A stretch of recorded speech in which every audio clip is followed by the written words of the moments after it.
This classic childhood toy started out as wallpaper cleaner. And now you can smell like it if you want to. What is it? Find out next on Sarah's Wiki Corner podcast.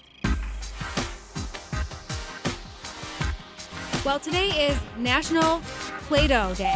National Play-Doh. National I was waiting for Play-Doh it to come, Day. sure. Yes. Now, did you play with Play-Doh when you were a kid? I had Play-Doh, yeah. Yeah. Did your kids? No. Not so much? I think they had it, but they didn't like the smell of it on their hands, I think, was the story. Yeah, so. it's definitely got a distinct smell. Play-Doh-y smell, yeah.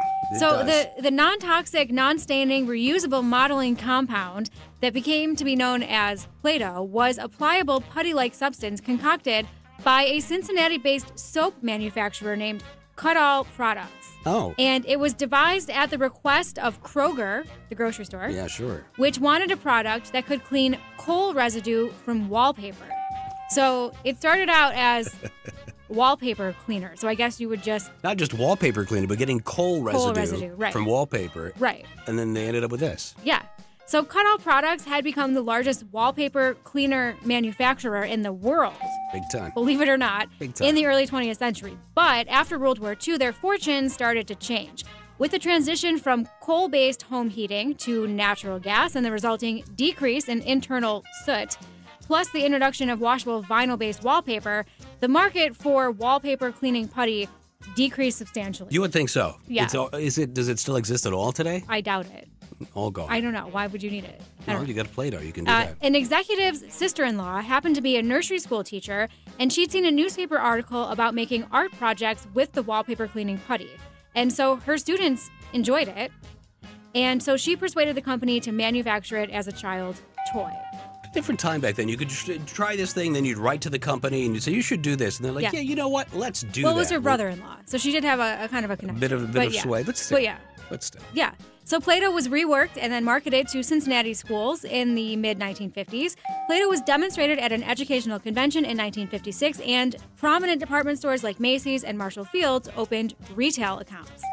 Rainbow Crafts Company was formed that same year to make and sell Play-Doh. Also in 1956, a 3-pack of 7-ounce cans was added to the product line. It was originally sold in just one color, which was white. Just white. Yep. But when it hit stores, red, blue, and yellow were also added. Today, Play-Doh comes in over 50 colors, but in the year 2000, Hasbro did a study and found that the 4 most popular colors were Rose Red, Garden Green, Blue Lagoon, and Robin's Egg Blue. Those were the top 4 colors. 2 blues in there. Blue Lagoon and Robin's Egg. Yeah, and blue. green. Yeah. Okay. So when it was just a fledgling company with no advertising budget, Play-Doh's inventor talked his way in to visit Bob Keeshan. Do you know that name? He was Captain Kangaroo. Oh, yeah. So although the company couldn't pay the show outright, they offered Keeshan 2% of Play-Doh sales for featuring the product once a week on his show. All right, how do you say no to that? Well, Keeshan ended up loving the compound and began featuring it 3 times weekly. And by 1958, Play-Doh sales reached nearly $3 million. How much so he made? He made 2%. 2% of $3 million? Okay, not bad. Well, that's something. Not bad. It's walking around money. Yeah. In 1960, accessories became part of the Play-Doh line when 2 engineers were hired to develop a product that could be used in multiple ways. The result was a hugely popular Fun Factory that with minimal force would extrude Play-Doh into various shapes and designs. Oh, sure. By 1964, Rainbow Crafts was shipping more than 1 million cans of Play-Doh per year. Wow. Yeah. To mark Play-Doh's 50th anniversary, we were just talking about its distinct smell, Demeter Fragrance Library created a limited edition fragrance inspired by Play-Doh's distinctive odor for, quote, highly creative people who seek a whimsical scent reminiscent of their childhood. Ugh. Why would you want to smell like Play-Doh? I don't know. Yeah, no kidding. I don't know. You wash that off your hands when you're done.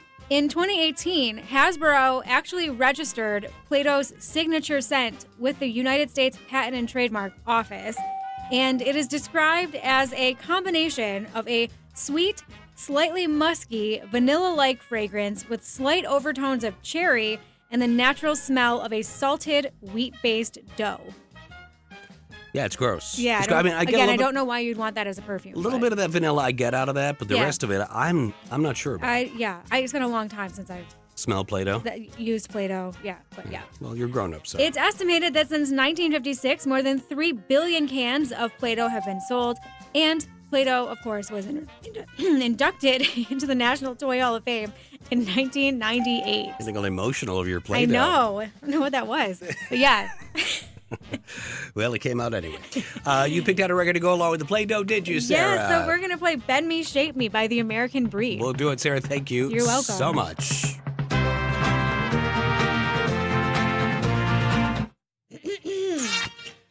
What in the world? Sometimes that happens, Sarah. Sometimes that happens. A little bit of the whatever Wow. in your throat, in your gullet. Makes sense that Play-Doh would be in the National Toy Hall of Fame. It does. For sure. It does. But who would want to smell like that?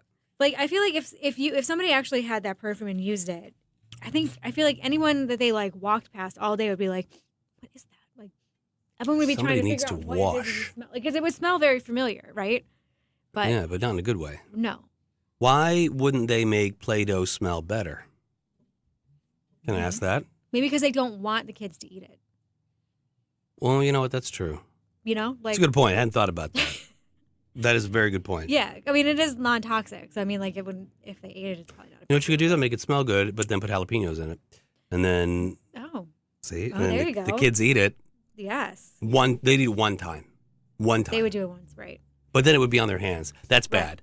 Well, You ever had that where you've touched jalapenos and then you? have I? Yes, I have. Yes, I have. And it was not Well, so pleasant. have I. And I believe I talked about it on the radio after it happened years and years and years and years and years ago. I was making That's one of my favorite stories. I was making jalapeno poppers for a Super Bowl party, and I did not know you should wear gloves when you cut Popping jalapenos. or even touch a jalapeno, really.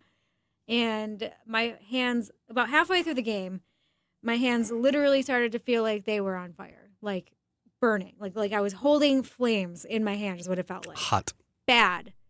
So anyways, not a good night of sleep that night. I tried everything, Poor Sarah. and now I know. I wear gloves every time. All right, here we go.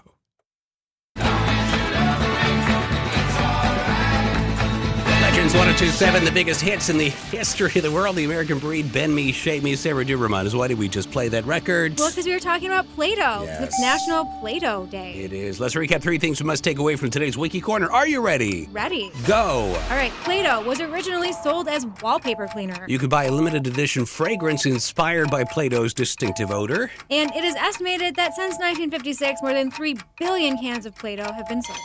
That's a lot of That's a lot of Play-Doh right Yeah. there. And do they still sell it as much as they used to?